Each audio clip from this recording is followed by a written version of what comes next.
What's up, everybody, and welcome to the Justin Ford podcast, where I'll be releasing life-changing principles and valuable information focused on all things faith, finance, family, fitness, real estate, and so much more. Let's go!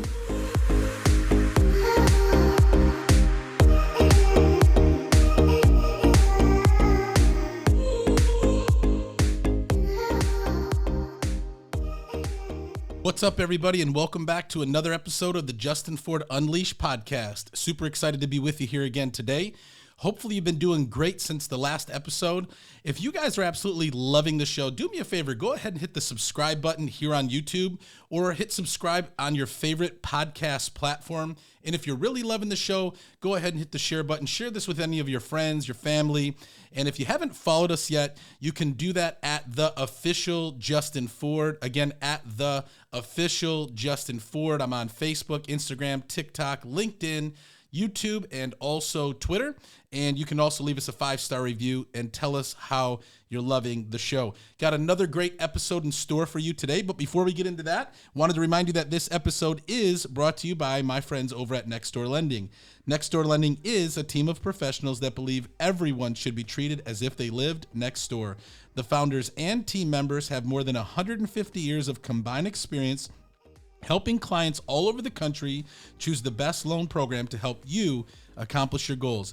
Next Door Lending is currently licensed in over 23 states and has a team of over 100 of the top loan officers specializing in helping you get the best rate and terms. So whether you're looking to refinance your home or you're looking to purchase your next home, call my friends over at Next Door Lending today at 888-885-3667 or visit their website at nextdoorlending.com. Well, we've got Joy Ford in the house. Hi, good morning. Hello. Good morning. How are you? Good. How are you? Good. To see you. Haven't seen you since this morning. You look for great. 2 minutes. You look great. Feel like you're ready for football. I'm ready. Yep. I'm wearing it's June. This shirt right here. Countdown. Oh, for man. Football already? We are less than 90 days. And I don't like hearing that because I love summer. So I don't want to hear anything fall or football just yet. I need toes, water, swimming, tan. You need toes? I mean, that's what I want to hear and talk about. Toes? Open-toed shoes. That's what I meant to say. Or toes in the water? Something like This that. episode is going to be all about toes.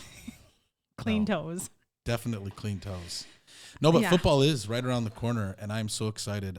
For those of you guys that don't know, I am a huge Michigan football fan. It is like, we always say, faith, food, and football. Actually, speaking of faith, my sister, she just talked to me the other week. Yeah, the other week? Yeah, and she says, you may have a nephew that might be going to U of M, Ann Arbor. Nice. Which means... Manny? Yeah.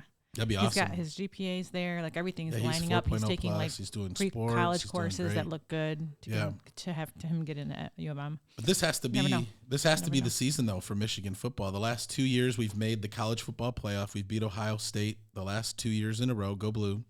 The only thing that makes this season successful is winning the national championship. Yeah. That's it. So we're in June. We are in June. We're going back to summer. Okay, so we're going back to summer because Joy loves summer. And speaking of summer, right now the real estate market is crazy. It's hot for sellers. It's hot for sellers. Which is challenging for buyers. It's challenging for buyers. The last couple of years, right? Yep. And so today we're going to talk about... So it's hot for you, but it's rough for me. Yeah, because I do our listings and Joy does our buyers. He's so like, get them I'm a over house. here just like celebrating, having a good time. Yeah, he's like, we sold the house, now find them a home. I'm like, oh my gosh. And Joy is out here grinding. But it's good, though. Yeah, I enjoy it. And what's cool about that is, and I know we talked about this in a few episodes ago, is like you really enjoy working with buyers. Not that I don't, but you love because you're an amiable. Mm-hmm. You're a high amiable, 99. And for those of you guys that don't know what an amiable is, that's the S on the DISC test. And when you look at personality styles, there's certain personalities that work better in different positions of real estate or in sales or in business altogether. Mm-hmm. And you just do really, really good with working with our buyers. You're patient. You love building that relationship and all of that. Not that I don't, but I'm always running 100 miles an hour. And so by working with listings, being able to go in and, get a home listed and then move on to the next one is what I am good at. Whereas you are good, really spending time, nurturing, building, because you're a mom. I mean, you do that with our kids. Yeah. You're a nurturer, and I think that's good. Mm-hmm. Yeah, and I enjoy that. I mean, I know it's tough out there being a buyer's agent. It could be tough, but No, it is tough. it is tough. It is You're tough. Right. It's tough. And so But today, it's challenging, and I love a good challenge, and I Yeah. love feeling like I'm in a game, and it's kind of a game. And I'm Yeah. like, Justin, I need this offer accepted. What do I need to change in this offer? right? If it was your listing, Yeah, how do we need to sweeten it? yeah, So it's fun. Yep. Actually, it's fun because, I come to you and I'm like, I'm putting this offer together. right. If it was your house on the market, what does it Mhm. need to look like? You're like, for one, it needs to be conventional, probably. Yeah. Yeah. So today we want to talk about the 5 absolute must things you need to do in order to get your offer accepted in this Yeah. market. Because if you're a buyer's agent and you're working with buyers, the last thing that you want to do is just be, submitting offers Going and then around and round and round round and around and around. It's tiring. Because when you're out there making offers on houses, and in this market, there's not a lot of inventory, so we are seeing a lot of multiple offer situations. What's happening is you're making offers on homes, and when your offers are not getting accepted, not only are you getting discouraged, but your buyers are getting even more discouraged, Right. right? Because if they fall in love with the house and they make an offer and they don't get their offer accepted on the first house that they submit, yeah, maybe they're disappointed. But when that happens 2, 3, 4, 5 times, 10 times, I remember being speaking on tour not too long ago where one of the ladies was like, yeah, we just got our offer accepted after 30 homes. I don't know if you remember that. I feel like that would have been exaggerated. I don't think so. I don't know. It could I think It was be. probably 15. I don't know. She said 30. That's crazy. I would tell the buyers. We were in after Philly. I remember. 5. Like, let's wait. Well, you can't. I know, because if but, like, somebody it's- needs to, Yeah, I know. move and, That's a so. lot. And so, Joy, now that you're a newer buyer's agent, you've been working with buyers. So now you've been in the trenches. You've been able to get some offers accepted. Some of them you haven't. Mm-hmm. And I would have to say, even though you're a newer buyer's agent, you've got some great training because you've had a great trainer. Yes. I've seen the offers come in on your listings, and I've vetted them, not vetted, but kind of went through them with you for all these years, so I can kind of gauge what's a strong offer. Not only that, you used to write our offers too. So I used to tell you, hey, this is what the offer needs to be. Yes, that's true. You need to structure it this way. You need to do this. You need to do Mm-hmm. that. And so what we want to do today, so if you're taking notes, if you're driving, do not take notes. So we'll go back and listen to this. Yeah. But definitely take notes. And some of these things you may know, but some of them you may not. And some of you may be newer agents. Some of you guys may be seasoned and still not doing this. And so we want to give you some of the things that we're doing to get our offer accepted. Mm-hmm. And what's neat is in a market that is very competitive, Joy, not too long ago, you got an offer accepted for $25,000 below Yes, the asking price, I did. which is pretty impressive in this market. It's wild in this market. That means Actually, I felt like I won $1 million doing that. yeah.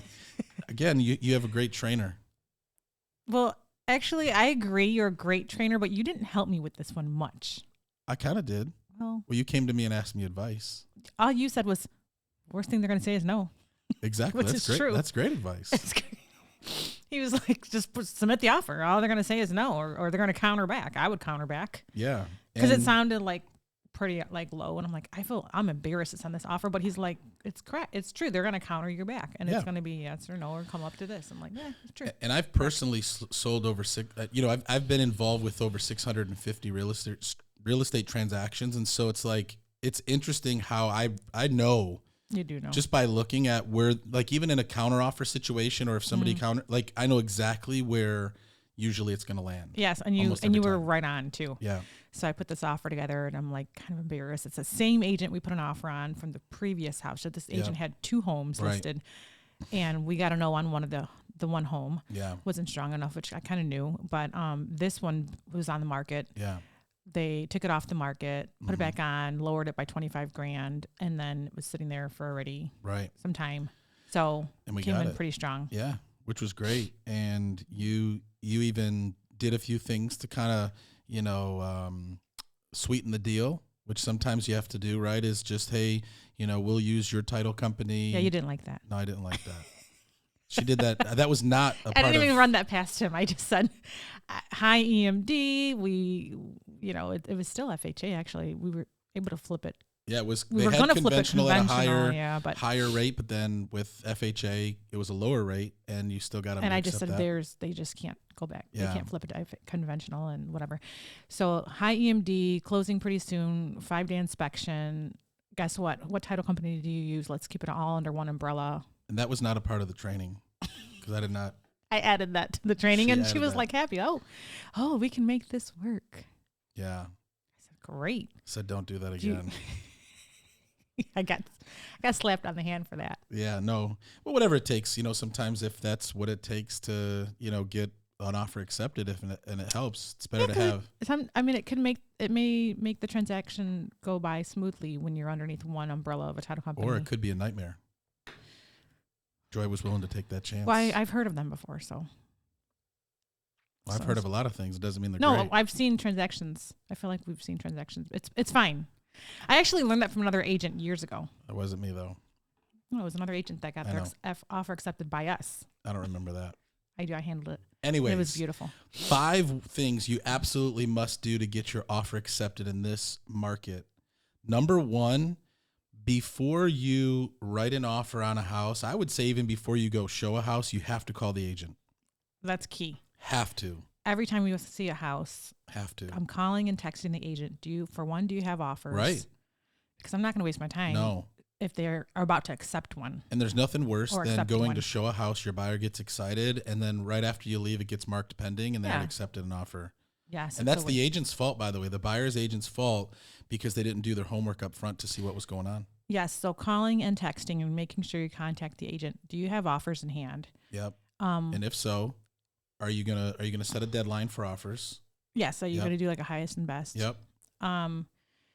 And with contacting them, do your sellers need occupancy if the home is occupied? Yeah. Is there anything? And sometimes it says that on the MLS, and sometimes A lot of times they it don't. doesn't. Yeah.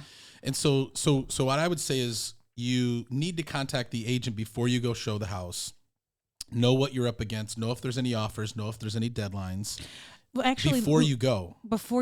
And Right. actually, before I go, and while I'm contacting the agent, I kind of have like a, hey, how are you? How's it going? Yeah, you connect like with them. really connecting with them, because I'm not in this market to like battle anybody. I just want peace, and I just want my buyers to find the right home. So it's coming in a way of like caring for that agent. How's it going? I know it's wild out there, this and that. Like, hope we can do a deal together. Would love to work with you. Just really sweetening them up, because we're here to win, all of us. Yeah. And so I've had many conversations with other listing agents. One of them, our offer didn't get accepted, and I just talked to her for like 15 minutes, even after knowing our offer didn't get accepted. Yep. And she was just so sweet. and we just talked and hit it off. And Yeah. because I may show another home, like I may work with them in another deal, and why be Right. nasty? And she was actually telling me another agent was being really rough with them, Yeah. nasty with them, Yeah. just upset about everything. And it's like, Yeah. so just really connecting with the other agent, Yep. especially if you know your buyers love that home. Yeah.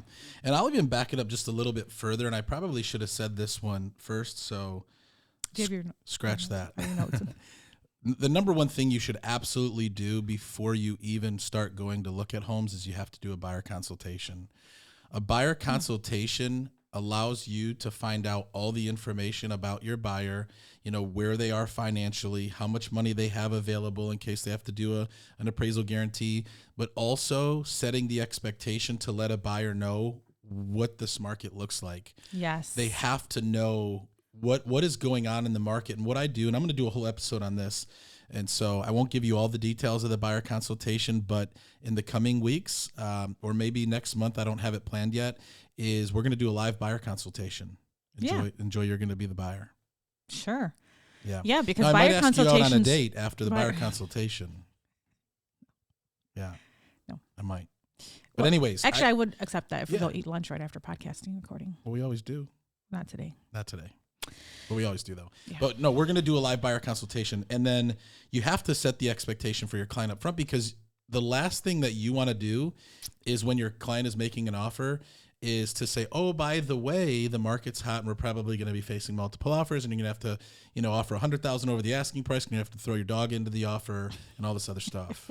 You can't do that after the fact. You got to do that and you up can't front. look at homes that are past their price point that they're approved like And this is why it's so that's important to do a waste. successful buyer consultation, which Yeah. we're going to do. We're going Which to do you a whole showed me, episode on so that. thank you. No, you're good. But I'm saying for those that are listening, that's the first step. And It so we'll do a is. whole episode on that. So, but again, good. so once you've got your buyer consultation done, you're working with your buyer. Step one, reach out to the agent before you go look at the house. So if they say, yes, we have an offer, or yes, we have 2 offers, or no, we don't have any offers, you also need to look at how many days has this home been on the market. Is it a brand new listing, or has it been on the market for 10, 20, 30 days?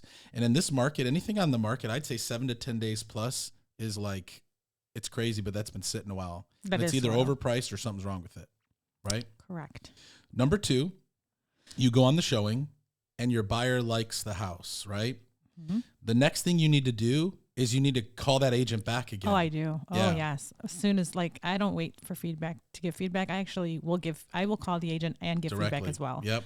So I call them directly. We had a great showing. The home was beautiful, this and that. Yep. You know. And what I ask the buyer's agent or the listing agent is I say, listen, if you have offers, so if they say, yep, we have multiple offers, let's say it's Friday and then Monday is the deadline, I'll say, great, how many offers do you currently have, right? Because I want to know what we're up against. And then Right. I'll say, what's most important to your seller? Because you want to find out. You don't want to assume anything. You need to throw assumption out the door when it comes to writing offers on houses. Don't assume that you know what is going to get the deal done, because what you think is going to get the deal done may not. Right. And so you ask the seller, what's important to your seller? Do they need occupancy? Are they looking for the highest offer or the strongest offer? Because that's why they call it highest and best, because the highest offer is not always the best. A Right. lot of times Like people price just throw point. in, a lot of people just throw in a high offer, but if they don't have the additional layers that we'll talk about in a minute attached to it, it means nothing. Right. And so you need to find out what's most important to to the seller, right? And so and then ask them, what is it going to take to get our offer accepted, right? What's it going to take? And if they say, well, we want to have a lot of money down, we're looking at how strong the down payment is, how strong the earnest money deposit is. We're looking for free occupancy. We need a lot of times That's an agent, kind of given to give them free occupancy. not always, but you want to get that They information. need occupancy. Yeah. So then after you have that conversation with the agent, you need to go back to your buyer. And so Joy, I'm going to pretend you're the buyer. So Joy. So hold on, wait. We have 5 things. So Yeah. number 1 is buyer consultation. No, number 1, we're going to do buyer consult. I would say buyer consultation that is first. That's the first. number 1 thing. Right. Number 2. Number 2 is contact the agent. Yep. And so I guess that can be, number 2 can be 2 parts. Contact the agent before the showing, After. contact the agent after the showing. Yeah. And a part of number 2 is call your buyer. So Joy, I know you love this house here at 123 Main Street. It's listed for $300,000. There are multiple offers currently on the house. Right. And there is a deadline for Monday. What is the most amount of money that you're willing to pay for this house? It's listed at $300,000. Right. What's the most amount that you're willing to pay for this house? Oh, you're asking me. Yeah, So we're role playing right now. Oh, we're in the role play right now. room. Oh, goodness. Okay. Yep. 330. $330. So what I hear you saying is you're willing to pay $330,000 for this house, worst case scenario. Right. Yep. Well, okay. What if they're not pre-approved up to that amount? Great question. So point number 3 is that you have to do when it comes to, getting your offer accepted is you better have a strong appraisal guarantee if you're going to go over the asking price. Right. Right? Okay. And so Joy, if you're willing to offer $330,000, obviously the house is listed at $300,000. There's a good chance that this home may not appraise At 330. At $330,000. How much money are you willing to bring to cover the gap between what it appraises for and what your offer is? I only have about 15,000. So 15,000. So what I hear you saying is if we offer 330,000 and it appraises for 315,000, you're willing to bring that additional $15,000 to close to keep your offer at 330,000. Is that correct? Yes. Okay, great. And so you have to, now I'm stepping out of role play, you have to make sure that if you're going to offer more on a house, that the buyer that you're working with has the funds to cover. Liquid funds to cover, yes. And you have to verify that. You can't assume that. So can you send me over a bank statement? Can you send me over, retirements to show that you actually have this money available? Because the last thing that you want to do is get in a multiple offer situation, make an offer, say you're willing to offer 30 grand over the asking price with a $15,000 appraisal guarantee, and then they don't even have the money to cover it. And that 15,000 is on top of your earnest money deposit. Yep. You know, In addition to your earnest money deposit that gets, put in the beginning with the title company, on top of your down payment. Yep. How much you're putting down. Yeah. Right. So that's a hefty amount. Yeah, they have to have all of that, right? Number 4 is use an escalation clause. I know some people use them, some people don't. I didn't used to use them. Now I use them because I realize the power of them. And I remember that there was a time when I made an offer on a house, and when I went to buyer Joy, okay, you're willing to offer $330,000 on the house. That's the buyer's max price point, but you don't want to put the max price point on the house, because let's say you offer $330,000 and the next highest offer is only $315,000, right? Okay. So here's what I'll do. I'll say, Joy, let me tell you about what an escalation clause is. An escalation clause means that even though you're willing to go to $330,000, we're not going to offer $330,000 out the gate. What we're going to do is let's start around $310,000. Okay, it's $10,000 over the asking price, which I think is a pretty good start. And an escalation clause is where we're willing to offer, let's say, $1,000 or $1,500 over the next highest offer, not to exceed $330,000. Right. So what this does is this shows the listing agent and the seller, hey, we're willing to go up to $330,000, right? But we're starting at $310,000, and so we'll pay more. We'll trump the next highest offer by $1,000 or $1,500, not to exceed $330,000, with the proof of the other offer. Right. So the agent has to send over the other offer. So if they call up and say, "Hey, we just got your offer accepted at $316,500," they send over the offer that shows that the next highest offer was $315,000. And so we're trumping it by $1,500, let's say. So we're at $316,500, and now our offer's accepted. Now we almost have a full appraisal guarantee, because you can only offer $15,000 as an appraisal guarantee, right? And we didn't have to spend $330,000. Right. You know what I mean? Right. So the escalation clause, I believe, is a great tool to have in your belt when making multiple offers. And it's crazy when I see people make offers on our listings, which I, do a lot of listings.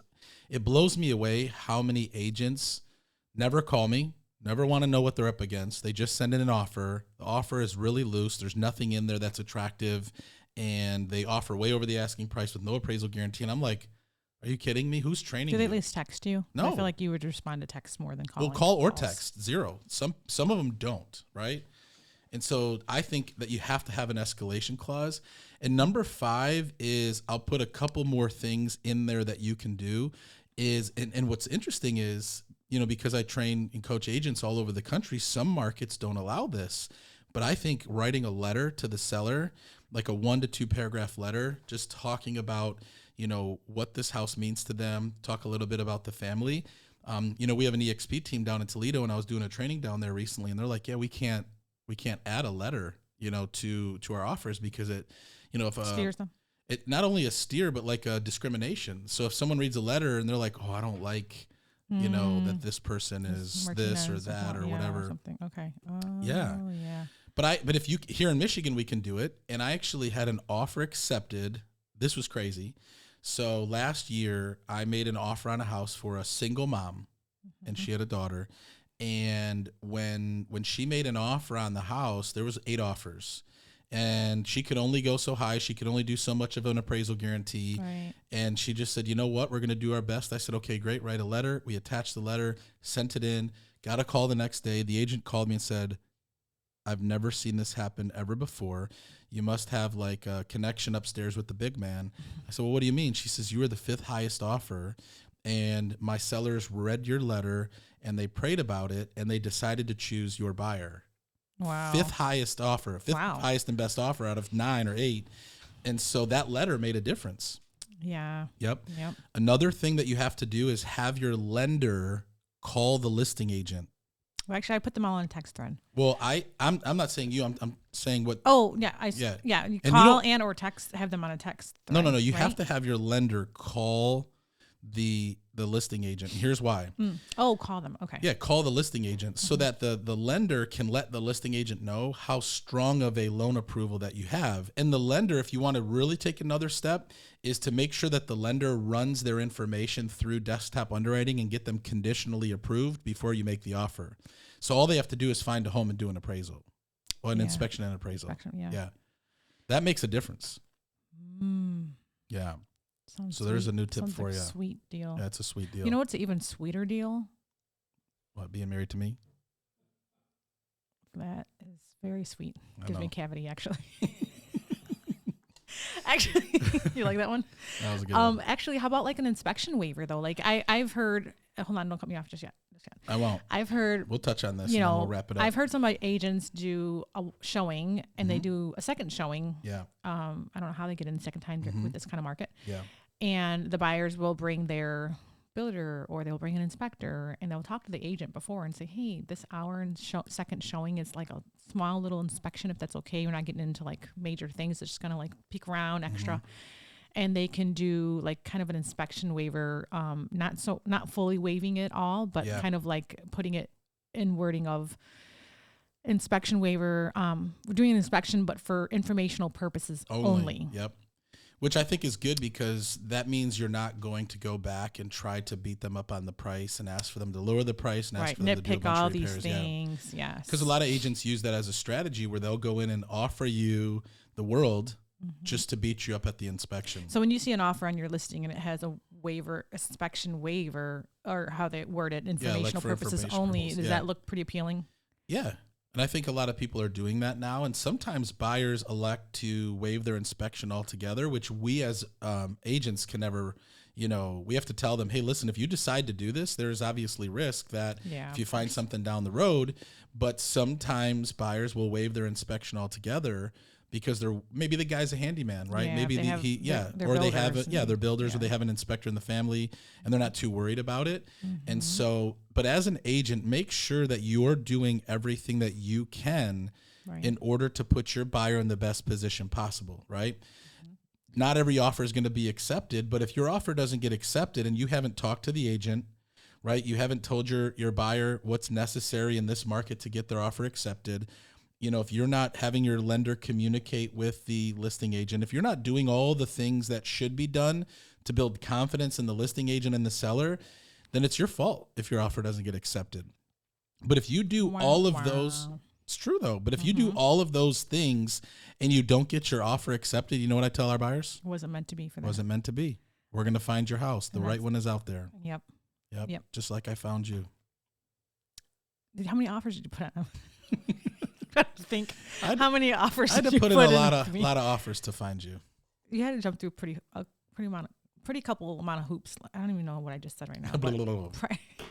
You had to jump through. It wasn't that hoops. Hard. Not too bad. No. You remember you pulled up your chair next to my desk and you wanted to sit behind me. I did. Wasn't that hard? Well, I wanted to learn from the top person. That's how I want to be the top. You're still learning from the top person. I know. Let's go. Awesome. Well, guys, that's another episode here of the Justin Ford Unleashed podcast with my lovely wife, buyer's agent, baby mama, best friend, Dairy King ice cream eating date. We do that. The one that likes toes in the sand in the summer.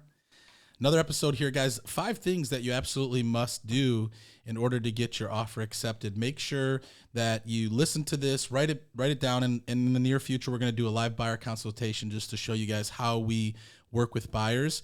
And this is a tough market. If you're a real estate agent or if you're a buyer, right? If you're looking to get into the market, make sure that you find a real estate agent who knows what they're doing so that you don't have to go through all the headaches and hassles that come along with this market. It's tough, but you want to make sure you have an agent who's experienced on your side helping you to get to the closing table. And if you're here locally in Michigan and you want to work with this, amazing, awesome, hot agent, I can call her hot. You can't call her hot. But if you want to work with my you awesome... You can call me hot. It's hot in the summer. I mean, it is pretty hot. It is pretty hot in the summer. But if you want to work with an amazing, experienced agent like Joy, we would love to be able to help you guys find your next home. And if you're anywhere else in the country and you are looking to purchase a home, we have some amazing agents pretty much anywhere in the entire country that we can partner with to help you find your next home. And again, we have an amazing lender that we work with, which I think is one of the most important things. And so again, this episode is brought to you by my friends over at Next Door Lending. This isn't just a sponsor of the show. This is actually who we use for all of our buyers. And we work with Jonathan Haddad. He's the president and one of the owners over at Next Door Lending. They have over 600 five-star reviews. They have an A+ Better Business Bureau rating. They're absolutely incredible. They treat our clients with the absolute best service, but they also give the best rate and terms. And so if you're looking to get pre-approved to purchase your next home, then call my friends over at Next Door Lending at 888-885-3667, or you can visit their website at nextdoorlending.com. Thanks for tuning in to another episode. If you love this episode, again, go ahead and hit the subscribe button. Feel free to share it with a friend, family member on your social media. If you're loving the show, leave us a review. If you ever want to reach out to Joy and I, shoot me an email, justin@justinfordunleashed.com. You can find us on social media at the official Justin Ford. You can also find Joy Ford, Real, Raw, and Uncut. And we always like to leave you with two things at the end of every episode. Number one, it's not how you start. What matters is how you finish. And number two, with God, all things are possible. God bless you guys. Thanks for tuning in, and we'll see you on the next one.